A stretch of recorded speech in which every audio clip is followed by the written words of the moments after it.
नमस्कार, मैं हूं आपके साथ पूर्णिमा मिश्रा। हमारे खास प्रोग्राम क्या कहते हैं नरेंद्र मोदी में आज आपको सुनवाएंगे प्रधानमंत्री मोदी का वो ऐतिहासिक भाषण जो उन्होंने 29 अक्टूबर 2012 को हिमाचल प्रदेश के मंडी में दिया। अपने भाषण में मोदी जी ने कहा कि आज पूरे विश्व में गुजरात के विकास की चर्चा हो रही है। कहीं पर भी जाइए लोग कहते हैं कि गुजरात ने कमाल कर दिया, लेकिन इस कमाल का राज क्या है ये हिमाचल के लोग जान लेंगे तो गुजरात की तरह ही मेरा हिमाचल भी दुनिया में चमकने लग जाएगा। भाइयों बहनों, आज पूरे विश्व में गुजरात के विकास की चर्चा हो रही है। कहीं पर भी जाइए लोग कहते हैं भाई गुजरात ने कमाल कर दिया। ये कमाल हुआ, इसका राज क्या है? अगर मेरे हिमाचल के भाई बहन उस राज को जान लेंगे तो मैं आपको दावे से कहता हूं, आज जिस प्रकार से दुनिया में गुजरात चमक रहा है, मेरा हिमाचल भी दुनिया में चमकने लग जाएगा। ये मैं आपको वादा करता हूं। भाइयों बहनों, गुजरात की जनता ने एक बहुत बड़ा काम किया है और आमतौर पर हिंदुस्तान में इस प्रकार का काम बहुत कम राज्यों में होता है और मेरे गुजरात के 6 करोड़ गुजरातियों ने किया है। और वो काम किया है उन्होंने पॉलिटिकल स्टेबिलिटी, राजनीतिक स्थिरता। लगातार वहां बीजेपी की सरकार बनती जा रही है, लगातार।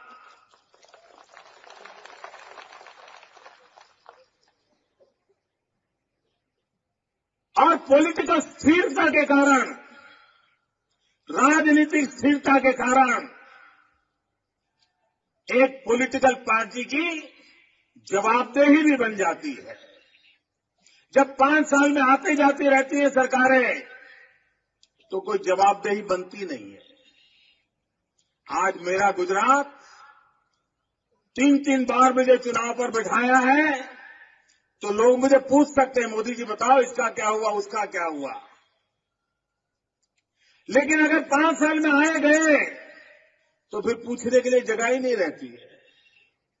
और इसलिए भाइयों बहनों, अगर गुजरात से मैं आपके लिए कोई संदेश लेकर के आया हूं तो वो संदेश मेरे हिमाचल के भाइयों बहनों के लिए है कि आप हिमाचल में बार बार सरकारें बदलने के प्रयोग बहुत कर चुके हैं और उसके कारण हिमाचल में न नीतियों की सुदृढ़ता रहती है, न व्यवस्थाएं ठीक रहती है और बदलाव के बाद 2-2 साल तो नए बदलाव में स्थिर होने में चले जाते हैं और राज्य वहीं का ढेर रह जाता है।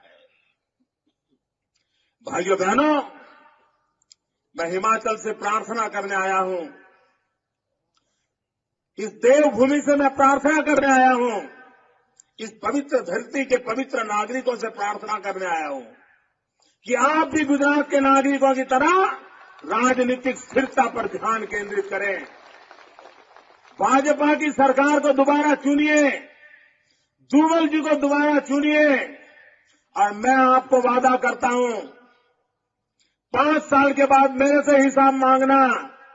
जो तरक्की गुजरात ने की है वैसी ही तरक्की हिमाचल करके दिखाएगा।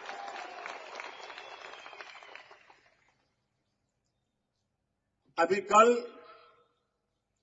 हिमाचल के दौरे पर मौन मोहन सिंह जी आए थे।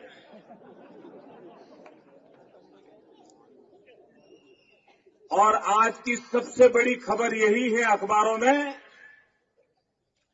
कि मौन मोहन सिंह जी ने हिमाचल में जाकर के मौन तोड़ा।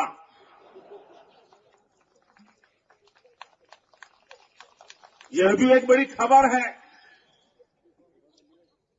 पता ही नहीं चल रहा है देश की हालत के संबंध में प्रधानमंत्री जी क्या सोच रहे हैं। भाइयों बहनों, कांग्रेस का चरित्र देखिए। उनको लोक राज भी कांग्रेस ने छोड़ दी है। सार्वजनिक जीवन में अगर सबसे बड़ी कोई पूंजी हुआ करती थी तो वो लोकलाज होती थी। और प्रभु राम के जमाने से लोकलाज का विषय चलता आ रहा है और हमारे देश में लोकलाज में महत्व बहुत रहा है। लेकिन कांग्रेस ने लोकलाज छोड़ दी है। उनके एक ऊर्जा मंत्री थे, वे ऊर्जा मंत्री के जमाने में हिंदुस्तान के 19 राज्यों में 48 घंटे के लिए अंधेरा हो गया, बिजली गुल हो गई। 70 करोड़ देश के नागरिक 48 घंटे तक अंधेरे में जिंदगी गुजारा कर रहे थे।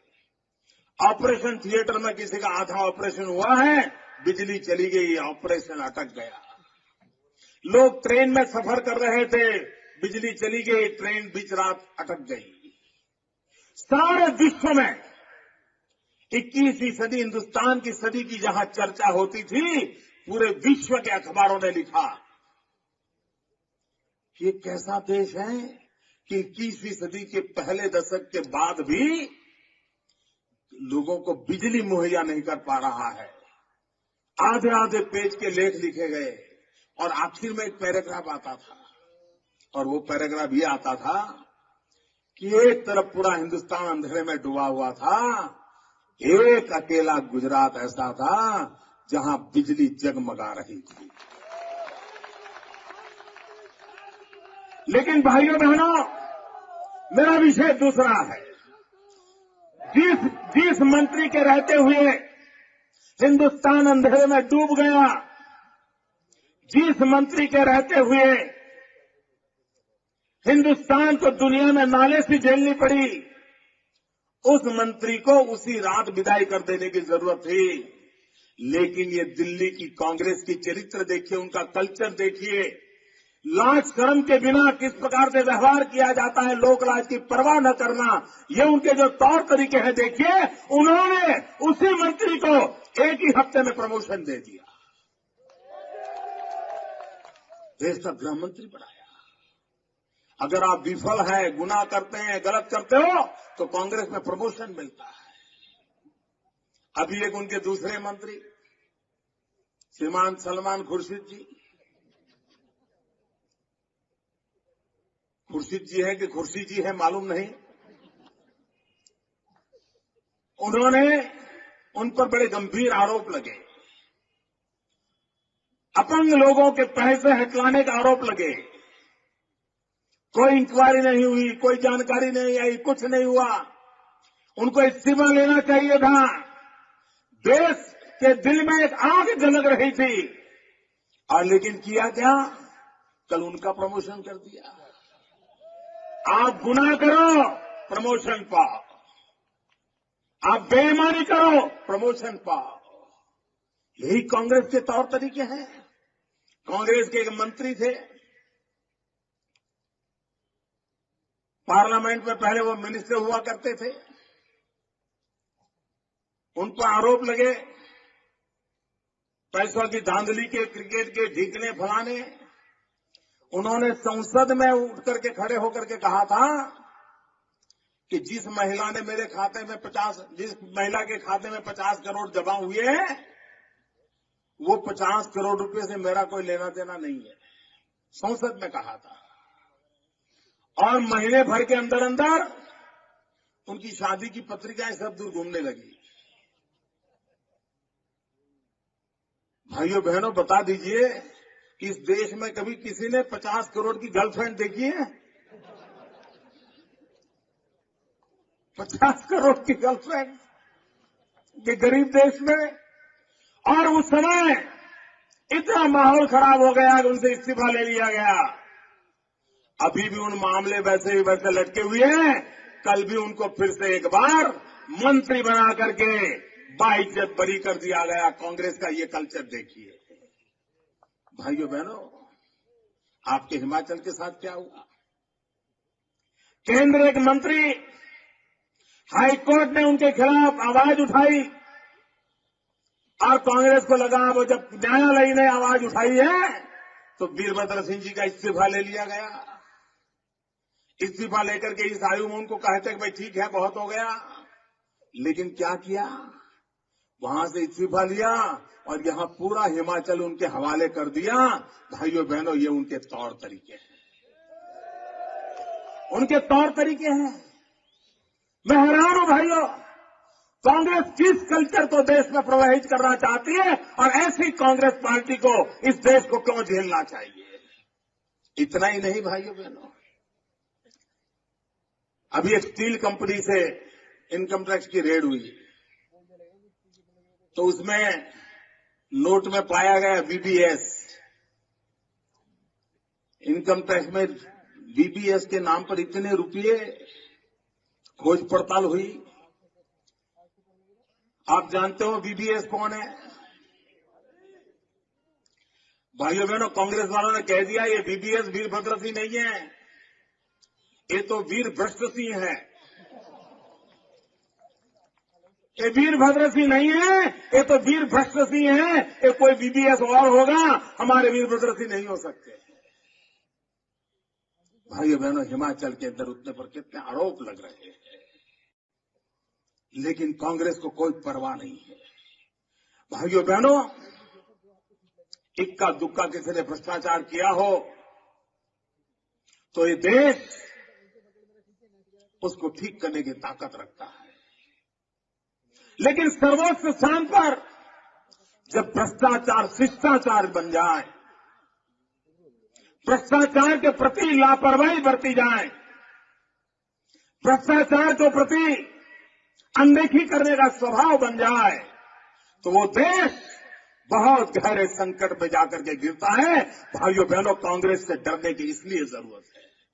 ये इक्के दुक्के व्यक्ति के भ्रष्टाचार का मुद्दा नहीं है, ये मुद्दा है कांग्रेस के भ्रष्टाचार को शिष्टाचार बनाने के चरित्र के सामने। और अगर भ्रष्टाचार को शिष्टाचार बनाया गया तो देश कितना बर्बाद हो जाएगा, इसका आप अंदाज कर सकते हो। भाइयों बहनों, मैं कभी कभी बहुत परेशान हो जाता हूं। भारत एक संघीय ढांचा है, राज्यों के समूह से देश बना हुआ है, ये संविधान निर्माताओं ने कहा हुआ है। लेकिन जहां जहां भाजपा सरकारें हैं, उन सरकारों को प्रताड़ित करना, उन सरकारों को विफल होने के लिए षड्यंत्र करना, उनके विकास के अंदर रोड़े अटकाना,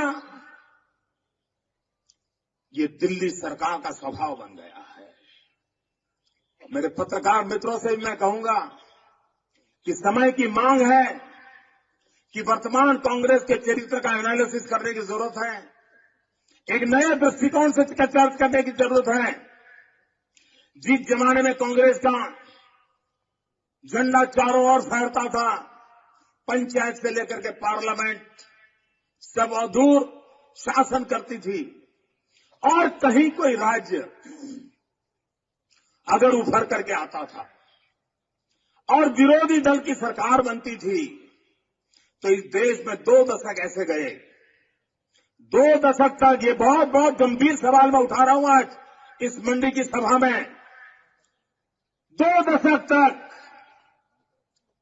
कांग्रेस ने क्या किया, अगर विरोधी दल की कहीं पर भी कोई सरकार बनी हो, कितना ही बहुमत क्यों न आया हो, साम दाम दंड भेद जो भी शस्त्र काम आए उसका उपयोग करके उस सत्ता पार्टी को डिवाइड करना, एमएलए को खरीद फरोख्त करना, लोभ लालच देना और विरोधी दलों की सरकारों को गिराना। 20 साल तक कांग्रेस ने इस काम को करती रही।